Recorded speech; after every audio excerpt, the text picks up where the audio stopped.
President Trump Donald John Trump Warren, Dershowitz presentation nonsensical, could not follow it. Bolton told Barr he was concerned Trump did favors for autocrats. Report Dershowitz, Bolton allegations would not constitute impeachable offense. Moore's defense team went on the offensive Monday against former Vice President Joe Biden Warren, Dershowitz presentation nonsensical, could not follow it. Bolton told Barr he was concerned Trump did favors for autocrats. Report Dershowitz, Bolton allegations would not constitute impeachable offense. More as part of its impeachment arguments, zeroing in on allegations of a conflict of interest involving the Democratic presidential nominee and his son Hunter Biden.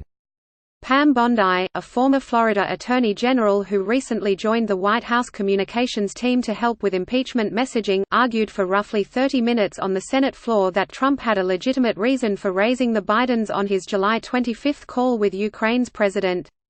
"You've heard from the House managers.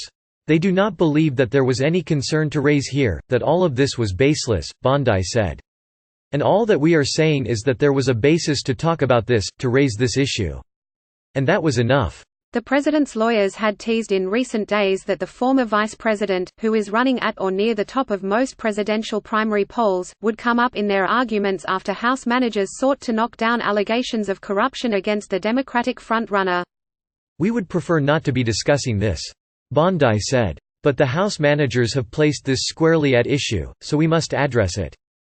Trump and his Republican allies have hammered claims of corruption against Joe Biden for months, and the detail of Bondi's presentation Monday indicated it had been in the works for some time. She interspersed her remarks with video clips of news reports and witness testimony about the Bidens.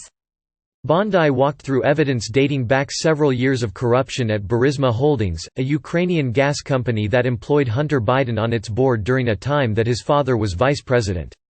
She played video of witness testimony from the House proceedings in which former administration officials acknowledged Hunter Biden's role with Burisma minimally amounted to a conflict of interest. Bondi also queued up a clip from a 2014 White House press briefing in which ABC News correspondent John Karl asked then-Press Secretary Jay Carney about whether Hunter Biden's role with Burisma amounted to a conflict of interest. Hunter Biden and other members of the Biden family are obviously private citizens, and where they work does not reflect an endorsement by the administration or by the vice president or president. Carney replied, referring Karl to the vice president's office. Defense team member Eric Hirschman followed Bondi with another Biden-focused presentation. Hunter Biden joined the board of Burisma in 2014. The company's founder was under investigation by then Prosecutor General Victor Shokin, who the U.S., United Kingdom and other Western governments argued had failed to rein in corruption in the country.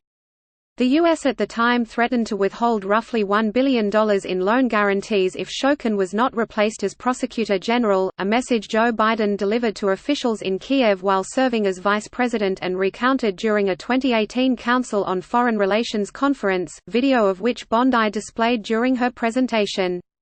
While many of the president's allies have argued that there was some conflict of interest, the former vice president has denied acting with his son's interests in mind, and there is no evidence of any criminal wrongdoing by either of the Bidens.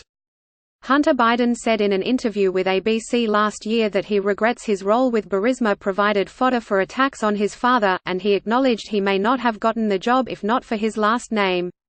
On the July 25 call with Ukrainian President Volodymyr Zelensky, Trump raised the Bidens and suggested Ukraine look into their dealings there, referencing the unsubstantiated claim that Biden acted in his son's interests in pushing for the removal of the Ukrainian prosecutor. Trump in October publicly called for Ukraine to investigate the Bidens over allegations of corruption. House managers played a clip of the statement numerous times last week during their 3 days of arguments, citing it as proof that Trump sought to leverage the presidency to investigate one of his political rivals.